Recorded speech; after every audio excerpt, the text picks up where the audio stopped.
Okay, and 3. Here we go. Okay, good. Baruch Hashem. Okay, so welcome back. We're now entering a new level in Rav Noson's opening up the concept of the shekel coin. So Rav Noson now, he's going and analyzing the idea of the mitzvah of giving the half-shekel coin from many angles. The first one was what it does and why counting, like we went into great detail in section 16 of why the counting through the coin and the numbering and the whole thing, Baruch Hashem.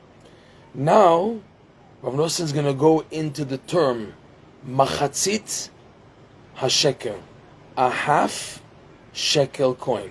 What in the world does that have to do also with these concepts? Okay, just before this, let's look at the pasuk. The pasuk is from the beginning of Parshat Kitisa.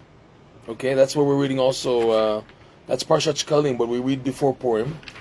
And the pasuk Rav Noson is going to go into now is like the third pasuk at the beginning of the parsha. So it's Parshat Kitisa. That's Shmot, chapter 30, verse 13. So the verse reads like this: Ze yitenu. This, the verse says this. This is what they should give. So Rashi says, what do you mean this? So it says, Rashi brings down that Hashem showed Moshe Rabbeinu half a coin of fire, and the Midrash says that Hashem took from under His heavenly throne. He showed Moshe Rabbeinu a coin of fire, whose weight was half a shekel, and He said to him, "Kazeh, like this they should give." So when the verse is saying "Zeh yitenu," this they should give, so Hashem was actually showing Moshe Rabbeinu like this. Okay, the amazing point is what the Midrash. This is Rashi's quoting the Midrash Tanchuma in many places, that Hashem took a coin of fire from under the heavenly throne. Heavenly throne, Kisei Kavod, is considered like what's holding up Hashem, something which is beyond our grasp. When you say the heavenly throne, and Hashem is sitting on the heavenly throne, it's like this is the highest thing you can reach. It's like the infinite light itself. Hashem took a coin from under His heavenly throne to show us where the goal of the shekel coin is to get to. The goal of the shekel coin, which is, we said, towards the sacrifices, towards the ktoret, towards happiness, happy devotion. It's the idea of doing mitzvot b'simcha. The goal is to get it all the way up to the heavenly throne. That's why it's so powerful that Hashem, He took it from the heavenly throne to show Moshe Rabbeinu, because you can think about it, why is He doing this? Moshe Rabbeinu had difficulty. It doesn't say here that Moshe had difficulty understanding what the shekel coin is. In the menorah, there it says that Moshe Rabbeinu had difficulty, so Hashem had to show him an image of the menorah, how to make it. Or Hashem Himself made it, like Rashi says. Also in sanctifying the new moon, Hashem had to show Moshe Rabbeinu when it looks like this, the moon, that's how they should sanctify it. But here, it doesn't say that Moshe had a difficulty in understanding. It just says outwardly that Hashem took a coin of fire from under His heavenly throne, and He said like this they should give. And the idea is, in our context, that He's showing him this is the goal of the half-shekel coin. The goal of the shekel coin, which is the idea of simcha, is it's so far-reaching simcha that it reaches to under the heavenly throne. Which is why a Jew should do everything to invest in being besimcha, and then eventually taking that simcha and putting it in mitzvah performance. When you're able to do mitzvah with that simcha, so it goes up and up and up and up until it reaches the heavenly throne, B'ezrat Hashem. That's why it's such a big thing, the idea of being besimcha. Okay? So this is like outside of context.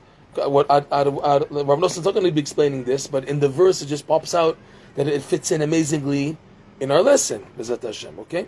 So the verse again starts, Zeit nu kol ha'over al pikudim. This type of coin they should give. Who should give? Kol ha'over al pikudim. All those who pass by the census. Okay, we know already elsewhere who passes over to be counted. Men over the age of 20. What is it? This they should give. And he's explaining what is this. Machatzit shekel b'shekel hakodesh, a half of the shekel weight coin. Shekel here is by the term of weight, because the word in Hebrew for weighing a scale is mishkal. The word for Hebrew for a scale is mishkal, And the coin here is called shekel. The reason why the coin is called shekel is because it's weighed. In other words, the worth of the shekel coin is determined by its weight. That's how they determine the actual quantity of silver in the coin is a shekel. Why is it called a shekel? Because this amount is being weighed, and that's how you determine it. It's like a dollar bill, like a $2 bill or whatever, where it has no value in itself. It's just paper. It's just they made a value in it. The shekel coin, it itself is made of silver. That has a value. Now the question is, how much silver is going into this coin that will give it a determination of a name called shekel? So to get that, you have to weigh it. So mishkal, shekel. Rav Noson is going to go into this Bezrat Hashem. So it's machatzit shekel, and it's b'shekel hakodesh in holiness, because in the time of the Gemara, they had what's called shekel of chulin and shekel of kodesh. The weight is different. Shekel of kodesh has a higher, stronger weight than a regular shekel. They use that for holy measurements. They have a special shekel for them, and then chol, they have a different weight for them to give it a higher value and a higher respect in the shekel weight coins amounts used in constructing the temple, the mishkan, the Beit HaMikdash, etc. So shekel hakodesh, and then he says, how much is it now? What is the half shekel coin of the shekel kodesh? Esrim gera hashekel. Gera is the name of the weight here. A gera, 20 gera is the shekel. So half of that, which is 10. If 20 is a shekel, so automatically 10 is machatzit shekel of that. Truma Lashem. So machatzit shekel, half of the shekel, truma, elevate it. They should give a coin, a donation, which will be elevated to Hashem. That money will go towards Hashem. It's like, okay, let's count them and then we'll give them back the money. No. They gave the money for the census, and then that money goes towards an elevated gift to Hashem. Fine. That's the verse. So look at Rav Noson. Beautiful what he says here. We're holding Nefilat Apayim, right? Discourse number 4, paragraph number 17 now. Rav Noson is amazing how he's going to explain this. It's just... when you learn Likutey Halakhot slowly, you begin to pick up things that when you learn it fast, you don't see it. You can be learning Likutey Halakhot. There's so much to learn Likutey Halakhot. It's like 3,000 pages, but you can learn it fast. But if you learn it slowly, you pick up amazing things that you wouldn't catch. So I have to just hang up on this. I can't answer right now. All right, fine. So he says like this. It's one time we just write to this person in class. Sorry about this.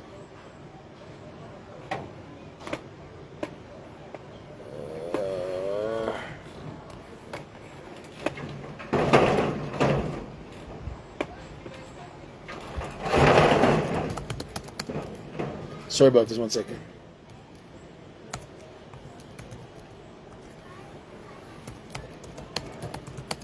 Okay, fine.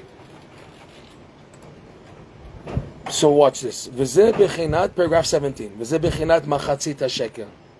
So now, this is the idea of the half shekel coin. Machatzit hashekel daika. Rav Noson is going to go into this term.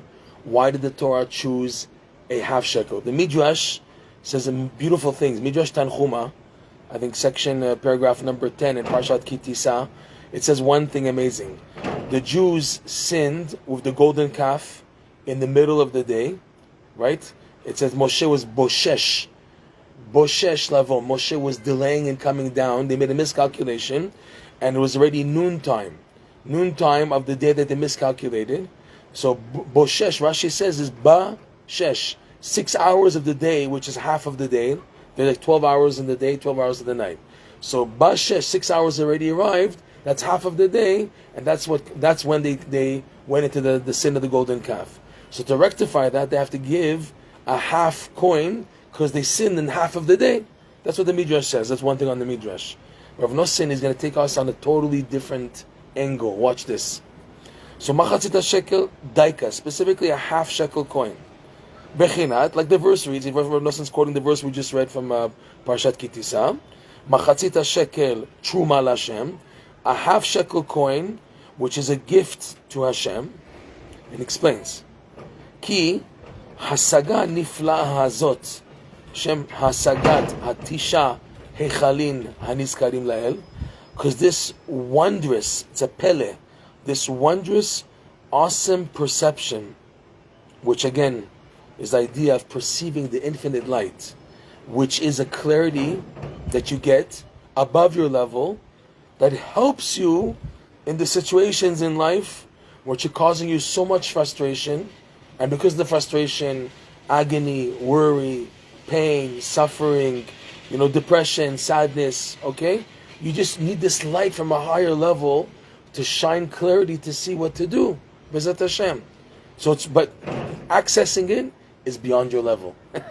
Don't think you can grasp it. It's above your level.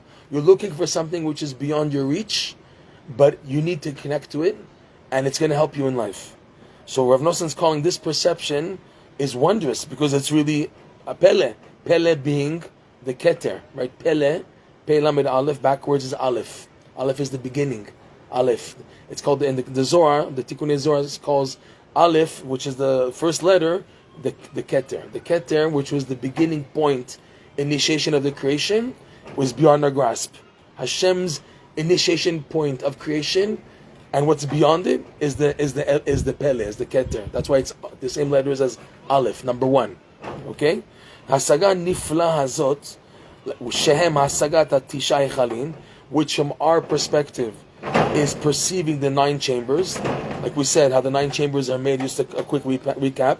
That when a person does mitzvot with joy, so he elevates holiness, which is trapped in the klipot, in the evil. And then that holiness, that mitzvah, that joy that was trapped in the darkness gains momentum. And the momentum goes up and up to activate bracha. And then the bracha activates the blessing of the intellect. And then the blessing of the intellect now seeks to run forward towards the keter. And the keter stops the intellect from running forward. And that bashing in Hebrew, in Aramaic, it's called the betisha. It causes the 3 sections of the mind, chokhmah, bina, da'at, to become intertwined, intermingled, because the bashing causes like a vibration, and they become mixed up, so it becomes 3 times 3. It become intertwined, intertangled, and the maximum combinations made are 9, because that's how you can do 3, make 9, 3 times 3, okay? Each one in a different combination, 1, 2, 3, 3, 2, 1, but there's 9 combinations in this scenario. You can have 1, 1, 1, 2, 2, 2, 3, 3, 3. Then you have 1, 2, 2, whatever. You have 9 combinations there. Except for Yetzirah goes into this, okay? So that's how there's 9. So the bashing back of the intellect causes that the intellect can be used now, because now if it's been bashed, and the whole idea of knowledge is perception, to perceive, and then when you're hitting a wall, you can't perceive now. I'm not there. So Hashem takes that opportunity that now that your mind is being pushed back, and the pushback is in order to settle the mind, because the mind, when going in momentum, is not settled. It has to be settled, and the settling requires that the mind can't think. So the wall of the keter forces the mind not to think, and to be bashed back, and to be confused. And in doing so, Hashem allows the intellect, which is not being used because it's been smashed back, to be vessels for the level beyond comprehension, the infinite light. So a person tastes this light in what's called mate vela mate. He touched it when hitting the keter, but then it bounced back. So it's reaching and not reaching, and that causes the infinite, that allows for the infinite light to enter and shine into the person. So it's basically when you don't know what's happening, that's when Hashem is shining to you the greatest levels of intellect. And this is like a lesson in all of life. Dafka, when you're a sincere and honest, specifically when you're a sincere and honest person trying to do good, and then you get faced with frustration, and you say to yourself, what did I do wrong? I'm just trying to be a good person. I'm just trying to do good things. And you have a major frustration. It's because Hashem is now taking this opportunity to fill you up without your awareness with the light that you're going to need to help you. But the only way to get it to you is that when you're not there. Your head is not there, okay? If you want to compare, it's like the Hashem giving Adam Chava. He put him to sleep first. Put him to sleep so there's no intellect, there's no consciousness. And then all of a sudden he wakes up, he has a wife to help him, Ezer. That's Chava, right? Em Kol Chai, the mother of all living. And that's how it is in life. That Hashem works in a way that when you're not there, when you're not aware, that's when He sends you the light that you need.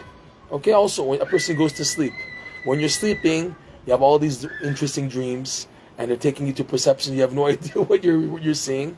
Also, the body's being filled up spiritually also and physically, and you're not aware of all this because you're sleeping. That's how Hashem works. And when a person is not there, he gets filled up with this light. Because the only way for this to happen is that infinite light has to shine into a finite existence. It's two opposites. So the way for this to happen is get the finite existence sidetracked, not there. So if his consciousness is not there, so Hashem can do with him good things. Yeah, it has to be put to sleep in a sense. He has to be distracted and not there. That's how Hashem works in order for two opposites to merge, the infinite into the finite existence. Okay? Fine. So, ki hasaga nifla hazot shehem hasagat hatisha hechalin hanizkarim leel. This wondrous perception, which is the perception of the 9 chambers that we've mentioned above, and we just explained now the idea. They're called hechalin because there will be a kli. Hechal is a chamber. The word hechal has in, like we said, kli, a vessel. The chamber of the mind becomes a vessel for light, infinite light. Shezochin al yidei shkalim, and that you merit them through the shkalim, like we said, because the shkalim bring to joy. The purpose of the shkalim, they went towards purchasing korbanot, ktoret, things for the Beit HaMikdash, which are all happy ideas.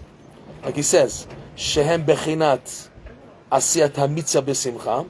The shkalim is the idea of doing mitzvot with joy. Okay? This perception is a half coin. The perception is called machatzit ha-shekel. Why? Why do you call it half? Half a shekel is the perception. Watch, it's amazing. Shezu bechinat matei vela matei. Amazing. Reaching and not reaching, touching and not touching, perceiving and not perceiving, being in and out is considered half. A full perception is going all the way. Half is you were just in and you come out. You know, are you in or you're out? What is it? Decide. That's half. Half means halfway. You didn't get there fully. You're stuck in the middle. You went forward, but then you went back. Okay?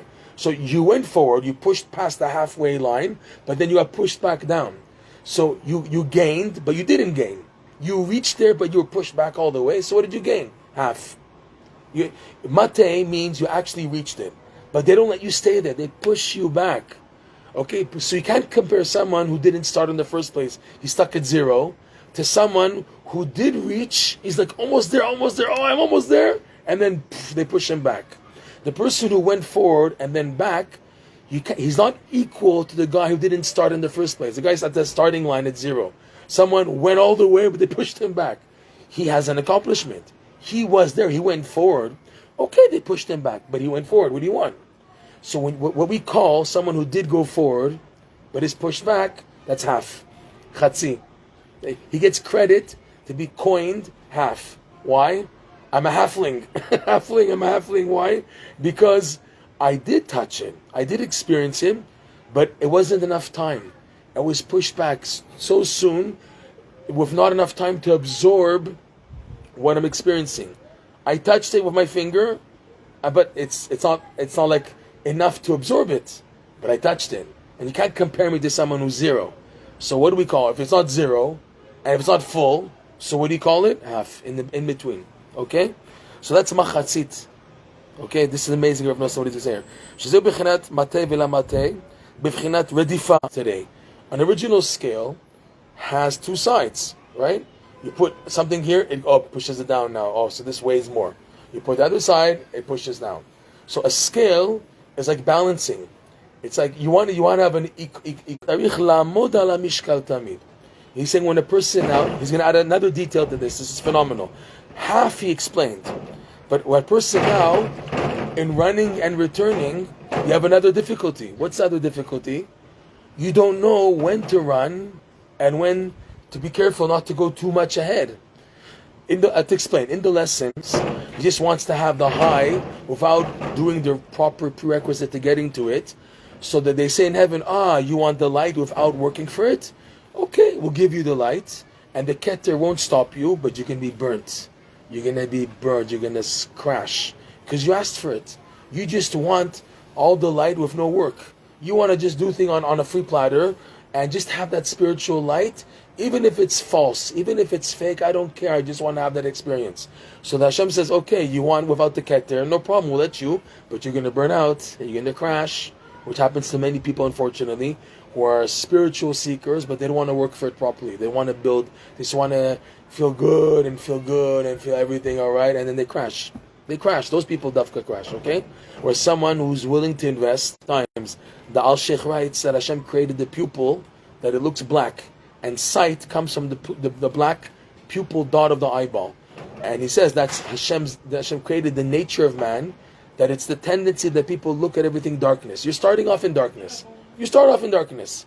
Things like are automatically to go towards sadness. And looking at what's missing, and this is missing, and that's lacking, and that's normal. That's nature. That's natural. And we have to get out of that by working to be happy. So people didn't want to work for that. They wanted everything on the silver platter, free, and then to have a spiritual experience or a high without it. So Hashem says, okay, so the keter is not going to be there to help you. The keter is to help you. It's pushing you back to help you, to perceive what's beyond it. You want to perceive, you're going to go up, your mind won't at all figure it out. You'll, in this merge, finite with infinite, and because you can't handle it, you'll be burnt out. That's it. Finished. Crash. Nothing's left. Chas v'shalom. Overburned.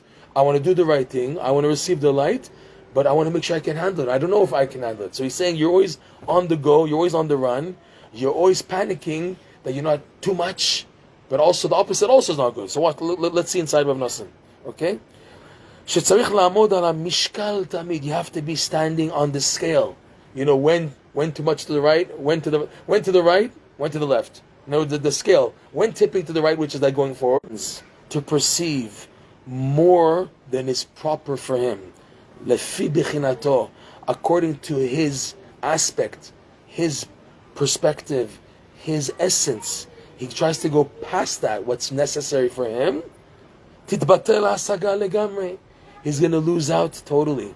He'll lose the whole perception altogether. Even though he's on the go, he's on the right direction, but he has to know with hesitation, with caution, to advance with caution, okay? And he'll lose totally the perception. Because the rule is, the famous expression, Ki ribuy hashemen gorem kibui haner. Because too much oil burns out the candle. A candle, a wick with oil, okay? So the wick, the actual material of the wick, it controls how much oil is going into the wick to allow the fire to burn the tip of the wick, but with enough fuel. If now too much oil goes into the material of the wick, the flame can't handle it, and for sure the top of the wick can't handle it either. So from both points it expires. The fire extinguishes because it's too much. You can't add too much oil. Has to be in proportion. I'm the wick. Okay, I'm the wick. I'm John Wick. I had to bring that up, sorry. I'm the wick, okay? And now I'm making sure that enough oil is going into the wick that it won't cause the fire to be overburnt and then just extinguish. We don't want that. Enough oil has to come in. That's why the quality of the wick also is a factor. Just to let you know on the side that when Rebbe Nachman passed away in 1810, so right after that, in 1811, in Shvat, which is still the same Hebrew year, about 5 months after Rebbe Nachman, less than 5 months after Rebbe Nachman passed away, Rav Noson organized the first gathering by Rebbe Nachman's grave after his passing. A gathering. People went individually, but a group together was done together for that Rosh Chodesh Shvat, which fell on a Shabbat. So Erev Shabbat was like Erev Rosh Chodesh, and it was a very special gathering, and Rav Noson did it to establish that people should continue going to Rebbe Nachman even after his passing, because it wasn't clear for many people what to do now. For Rav Noson, it was clear. He knew exactly what Rebbe Nachman wanted. So he made this like little mini gathering on Rosh Chodesh Shvat, which is like a mini Rosh Hashanah. According to Beit Shammai, Rosh Chodesh Shvat is the new year for trees. According to Hillel, it's Tu B'Shvat. We do like Hillel. But still, there's an opinion of Shammai that it's Rosh Chodesh Shvat, okay? So it was an amazing gathering, and Rav Noson writes in his autobiography that after that Shabbat, like on Saturday night and Sunday, he instituted with two other Breslovers, Rav Shimon, another main disciple of Rabbi Nachman, and I think Rav Naftali or Rav Aaron, they initiated having an olive oil lamp burning by Rabbi Nachman's kever 24/7. They got the oil, they got the wicks, and they made a little box over the kever, because Rabbi Nachman's grave was in a little shrine, a little ohel, a little room, okay? So to have it there, and it should be burning 24/7. So they had many difficulties with the fire extinguishing and too much oil. So the one who really developed it was Rav Noson's disciple, Rav Nachman Tolchiner, and he wrote a whole thing on there's so many factors in having a good olive oil lamp. First of all, I have to explain why they did that. Rabbi Nachman says in his book, the Aleph Bet book, the Sefer Midot, that lighting an olive oil lamp can mitigate harsh judgments and also can save us from the gzera of shmad. Shmad is when the Gentiles force us to leave our religion, like what happened in communist Russia, or of the Greeks or the Romans, okay, Chanukah, etc. That's called shmad. So lighting an olive oil lamp can mitigate harsh judgments. So Rav Noson developed, let's light one by Rabbi Nachman's kever, which is why today, by the way, you see like graves of tzaddikim all over. They have an olive oil lamp next to the kever. Something amazing here in Meron, David HaMelech. Okay, so he writes that it took him a long time to develop the right type of wick. Okay, you need the right type of size of the wick, the quality of the cotton or whatever the material you can use, that the wick should burn properly. So it's a lot of factors on the quality of the wick, because if it's not done well, too much oil goes in and it burns out. So Rav Noson's saying, he's using this idea, this is exactly when it comes to perceptions. To get the infinite light perception, you're going to be bashed back, okay.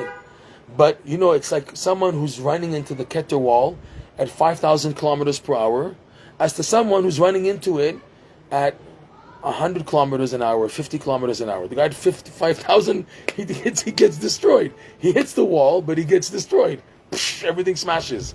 But the person who's going at 50 kilometers an hour, 20, hits the wall, but he's able to bounce back. And he doesn't get injured. He doesn't get bashed up and ruined and everything. He gets bounced back, but without major damage. Because if now also, you see, if a person is running too fast in the wall, he's also building a wall. He invested in simcha, in building vessels to get preparations to get to this level. But if he's going too fast, he'll crash. He bounces back, but also he gets injured. The car breaks, his arms fall off. Chas v'shalom. You don't want that. You want it to be in a way that it's a bounce back, that I can get back up. I can handle it. I'll go back for sure. I'll lose my perception for sure. No problem. That's what we want. That's the goal. But at least I won't be injured spiritually. So that's what he's saying. You have to be on the guard. Rav Noson is adding a new detail to this. You're on the mishkal tamid.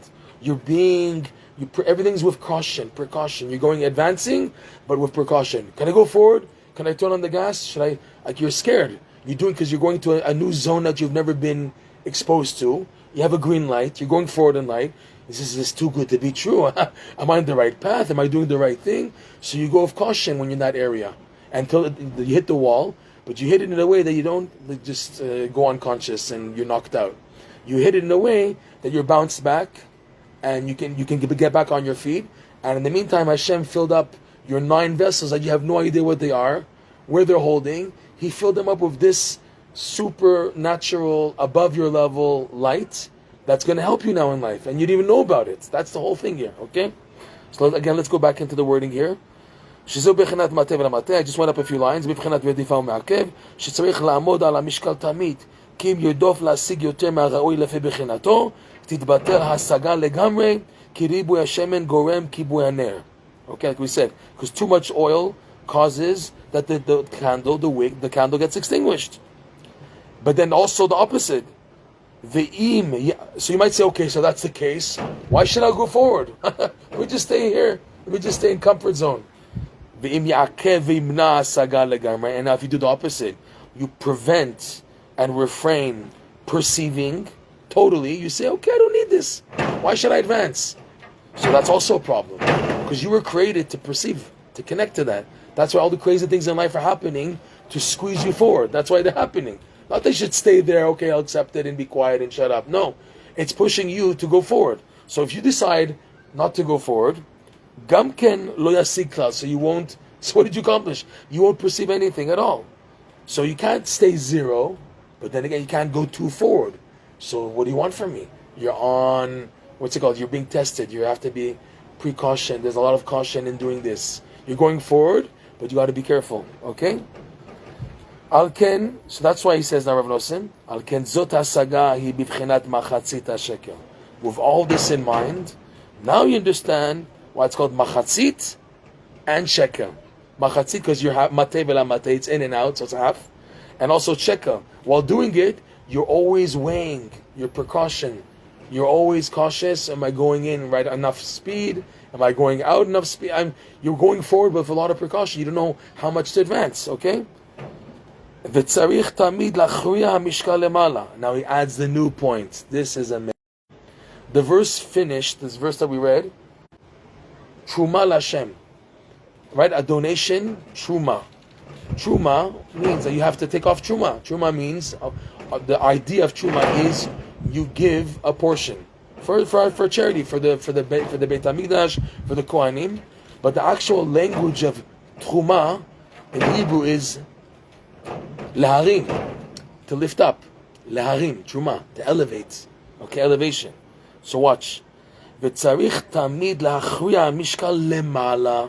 But your goal is always to balance the scale, but for the goal, intent of upwards, of going up. And that's like when we say the scale, the pushing up of the scale is what we want to get to. That the scale is going upwards towards Hashem, lemala.